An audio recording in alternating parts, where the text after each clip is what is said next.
Cadê a galerinha? Cadê a galerinha do canal Anderson Ciências? Pessoal, ciências, mas também temos conteúdo de física. Interessante. É a base para a física do ensino médio. A gente tem aqui nas ciências. Vocês vão gostar bastante. E os tópicos são bem interessantes. Vamos conferir?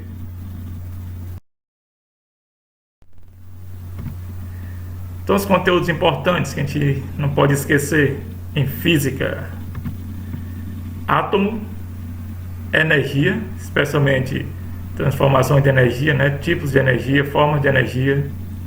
Com relação ao átomo, teorias atômicas, estrutura do átomo, as leis de Newton são a base da física, né? Os movimentos, aceleração, velocidade, queda livre, trajetória, referencial, tudo isso tem que estar na nossa mente e você vai aprender tudo isso aqui nas nossas videoaulas. O que mais que nós temos? O assunto de óptica. Não pode esquecer os fenômenos ondulatórios, especialmente as ondas eletromagnéticas e o som. E também o conteúdo de pressão. A gente vê bastante aqui pressão atmosférica. Tudo isso é conteúdo de física. E onde você confere tudo isso? Aqui no nosso canal, Anderson Ciências, que nós temos videoaulas específicas para cada tópico desse aqui, viu? Você não vai ficar devendo nada no que se refere ao conteúdo, à base da física para nós. Então vamos conferir e não se esqueça de se inscrever no canal e compartilhar com os amigos, viu?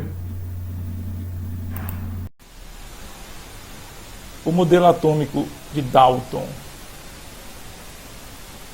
Dalton, você pode chamar John Dalton, viveu entre 1766 e 1844.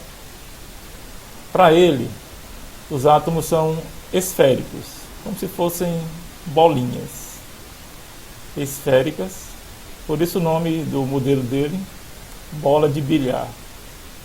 É como se o átomo fosse uma bolinha esférica, né? Maciça, aqui onde está o segredo, ó. Bolinhas maciças, né? Os átomos são maciços, indivisíveis. Para ele o átomo era a menor partícula da Terra, indivisível, não existia nada menor do que o átomo, e indestrutíveis. Para a tecnologia dessa época, o átomo realmente era indestrutível. Então aqui nós estamos vendo o comecinho. Você não vai criticar, Dalton errou. Aqui depende do momento, o contexto em que se enquadra isso aqui. Então a teoria dele, o modelo dele era esse: átomos esféricos, maciços, sem espaço interno, indivisíveis, indestrutíveis. O que mudava entre os elementos eram as suas massas. Então, para ele, cada elemento, cada átomo de um elemento tinha uma massa diferente. Não deixa de ser correto, né? Baseado com mais ou menos com o que a gente tem hoje em dia, né? Mas para o início, ele deu um passo bem grande. E os diferentes átomos, na opinião de Dalton, se combinam.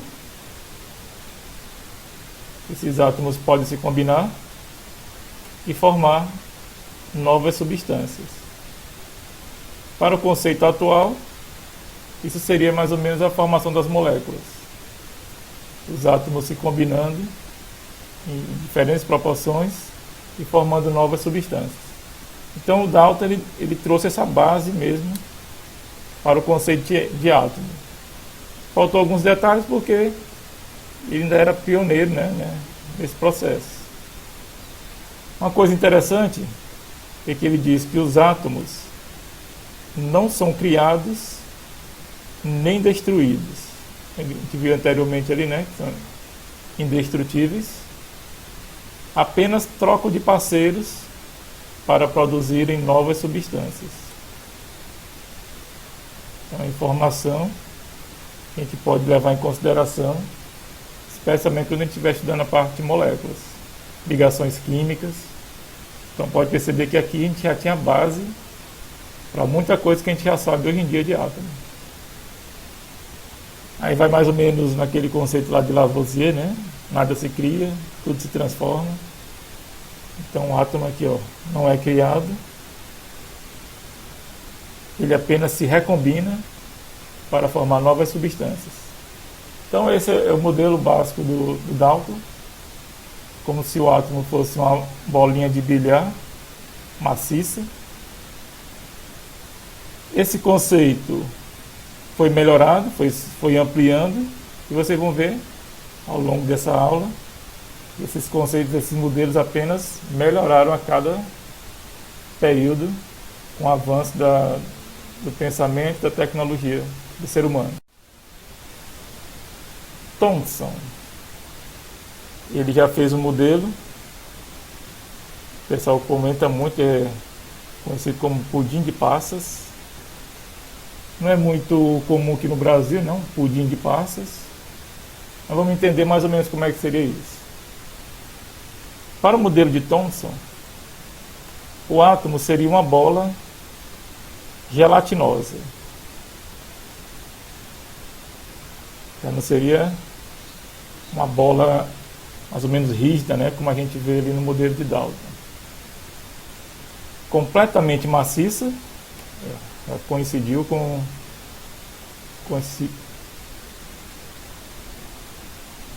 coincidiu bastante com o modelo de Dalton, né?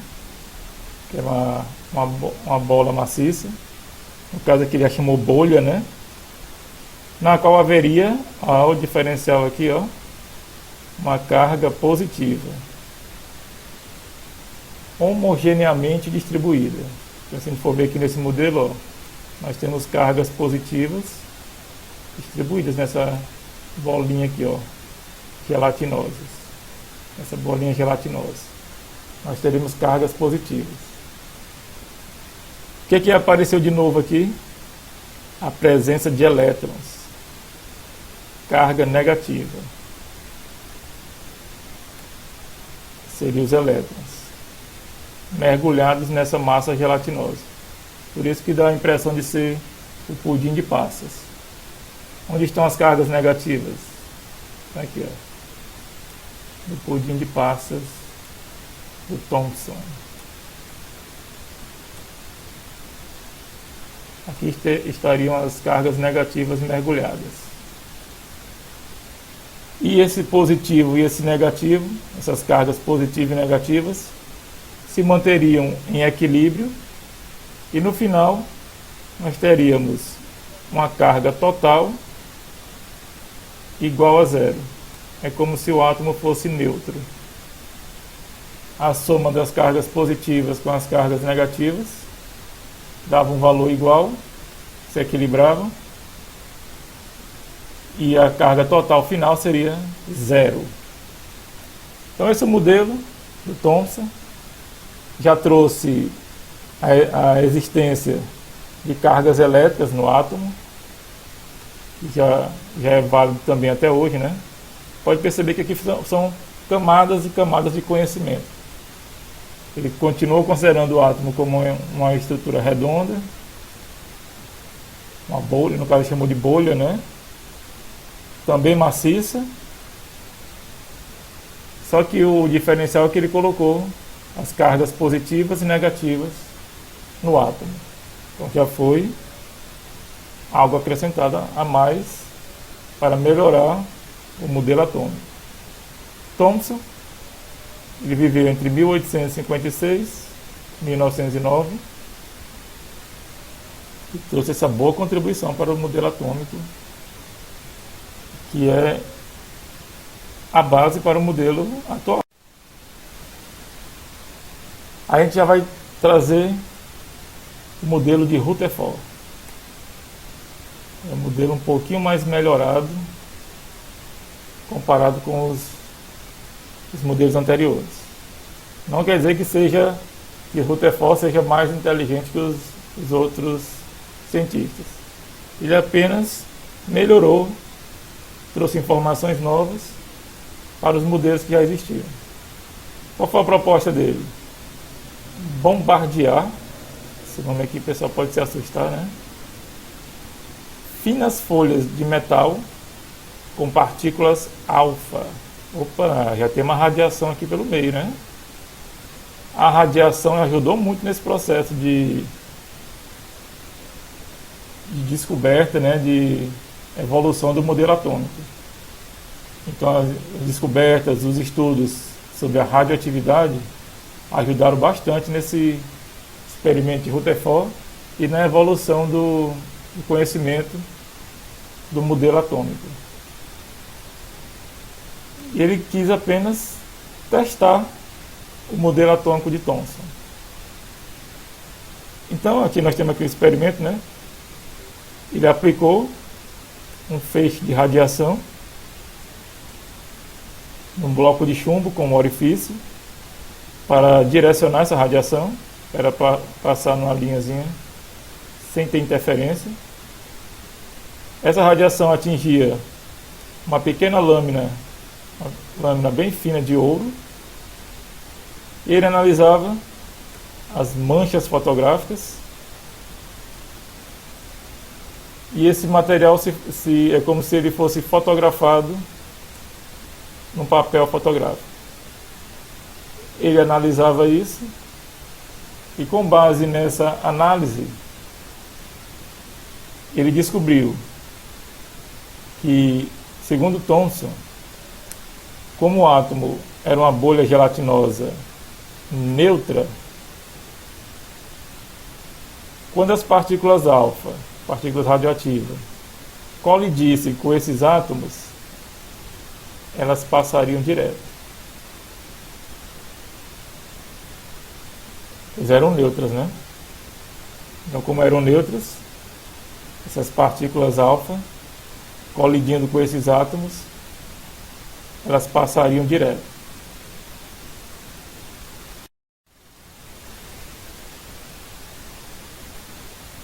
A maioria das partículas alfa que Rutherford disparou atravessavam bem a lâmina de ouro, sem sofrer desvios. Não tinham desvios. Passavam bem pela lâmina fina de ouro, sem sofrer desvios, como a gente está vendo aqui nessa imagem. Passava aqui em linha reta. Nenhum desvio. Só que algumas partículas sofriam desvios de até 90 graus ao atravessar a lâmina de ouro. E algumas até retornavam. Aí Rutherford ficou um pouco pensativo. Por que nem todas as partículas alfa atravessam a lâmina de ouro sem sofrer desvios? Aí ele começou a pensar nessa condição, nessa situação.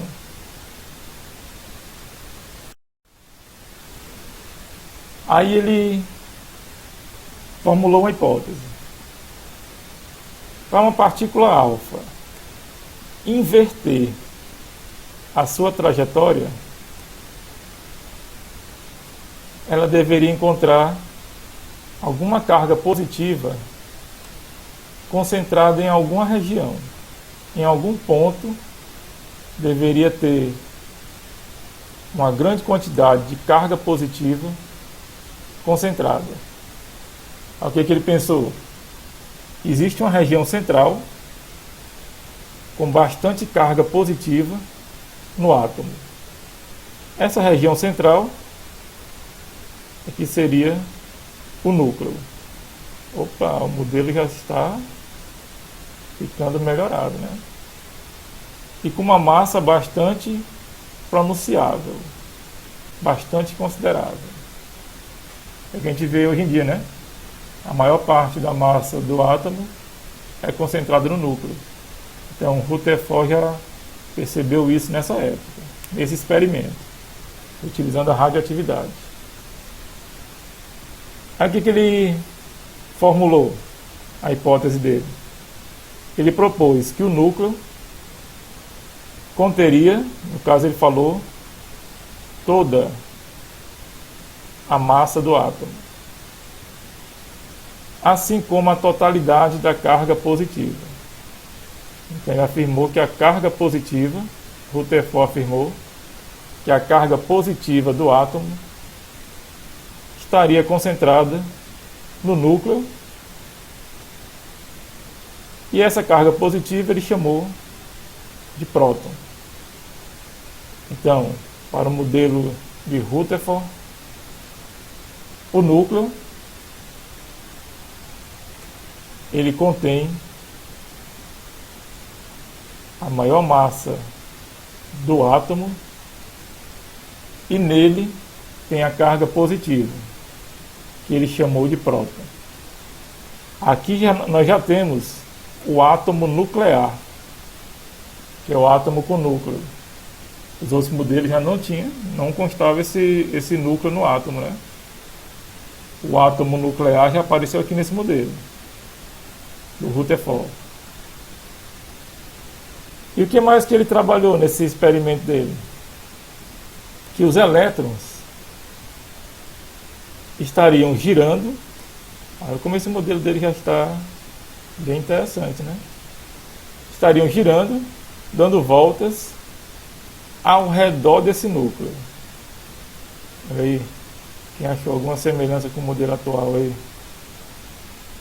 Então, além de ter o núcleo contendo prótons, teriam elétrons girando, dando voltas ao redor desse núcleo.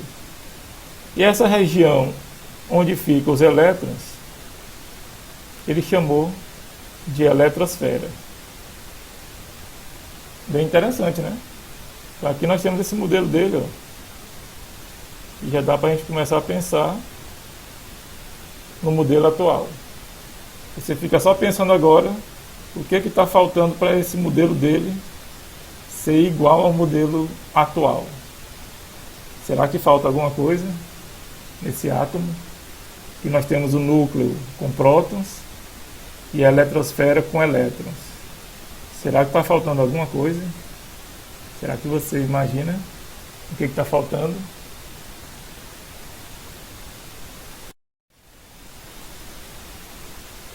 Aí vem o modelo atômico de Bohr. Muita gente chama de modelo Rutherford-Bohr. O Bohr, ele apenas completou esse estudo de Rutherford com relação à eletrosfera. A eletrosfera, ela é dividida em camadas, de acordo com a quantidade de elétrons que cada camada pode suportar. Que camadas são essas? São camadas que ficam ao redor do núcleo. Nós temos o núcleo e camadas de elétron é como se estivessem circulando, como se fossem espirais, circulando ao redor do núcleo. Ele chamou essas camadas de K, L, M, N, O, P e Q. E essas camadas, de acordo com Bohr, apresentam uma energia constante.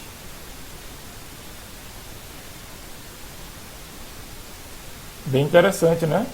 Porque esse modelo do Bohr, essas camadas eletrônicas, ele é contemplado, né, no modelo atual. A gente percebe muito isso aqui, a gente está fazendo distribuição eletrônica, a distribuição de elétrons nas camadas, a gente chama de distribuição eletrônica na química. Então Bohr trouxe essa contribuição para o modelo atômico e é de importância até hoje.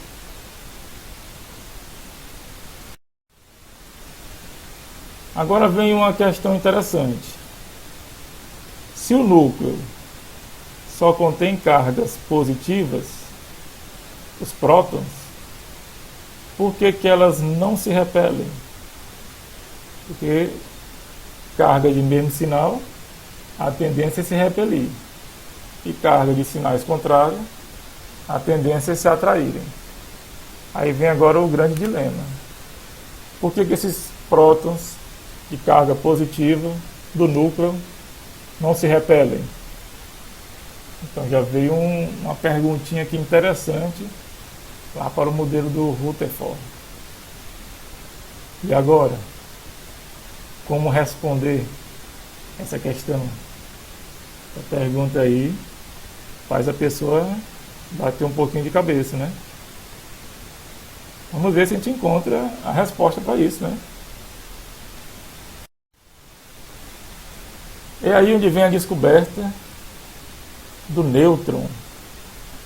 Era o que estava faltando ali que eu perguntei para vocês, né?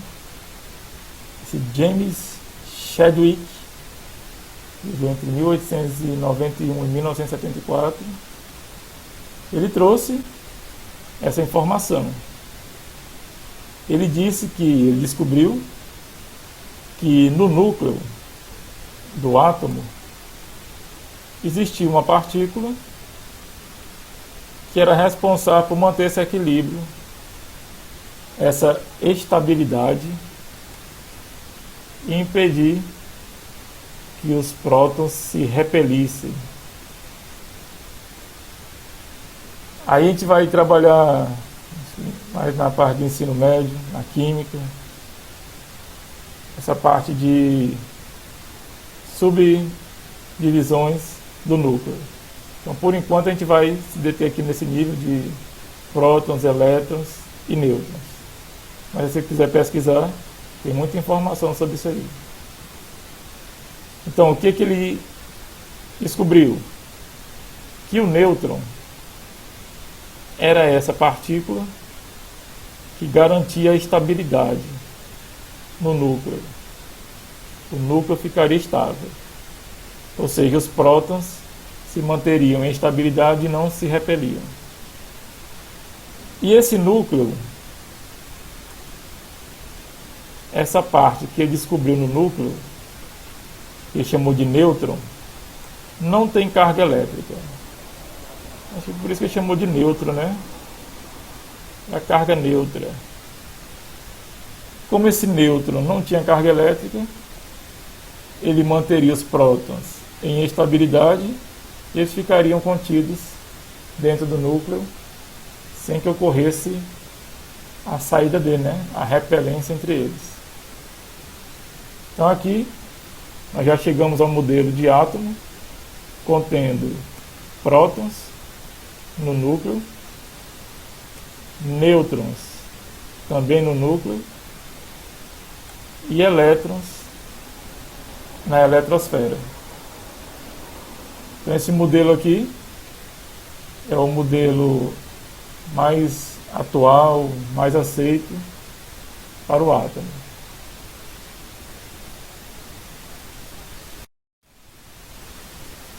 Para a gente fechar, a gente pode fazer uma atividadezinha bem simples, né?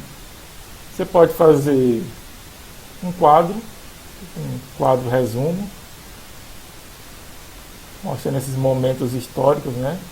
Do avanço, desde o iniciozinho, lá com Dalton, passando por Thomson, Rutherford. Um quadro resumo desses modelos atômicos, para a gente ter uma ideia do que foi acrescentando, do que foi melhorando, e informando a evolução do conhecimento sobre a estrutura do átomo. Você vai começar lá da bolinha de bilhar, passa pelo pudim de passas, e por aí vai, até chegar nesse átomozinho nuclear. O núcleo contendo prótons e nêutrons, e a eletrosfera contendo elétrons. Então, você pode fazer um quadro resumo, ou até mesmo um mapa conceitual. Fica bem interessante. Na segunda questão, você pode esquematizar o átomo, fazer um desenho, você pode usar até mesmo bolinha de isopor, presas com arame, para a gente representar esse modelo do átomo, representando o núcleo e a eletrosfera. Fica bem interessante. Você pode até usar para enfeitar seu quarto.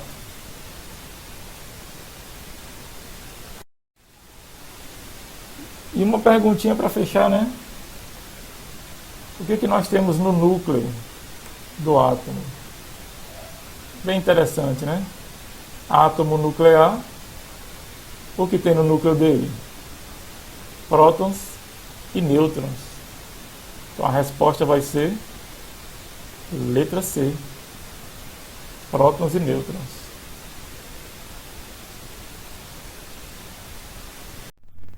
Então, galera, a gente vai agradecendo a atenção.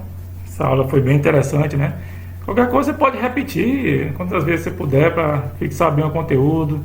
Pode trazer informações, colocar dúvidas aqui no comentário. Pode também entrar em contato com a gente pelo Instagram, que é também canal Anderson Ciências, e compartilhar essa videoaula com seus amigos, grupos aí de família, para a gente trazer o máximo que puder de inscritos, que esse pessoal, todos nós, precisamos muito de informação. E essa informação é fundamental na nossa vida, né, nosso dia a dia, também para as questões nas escolas, né, Enem. Então, galera, valeu!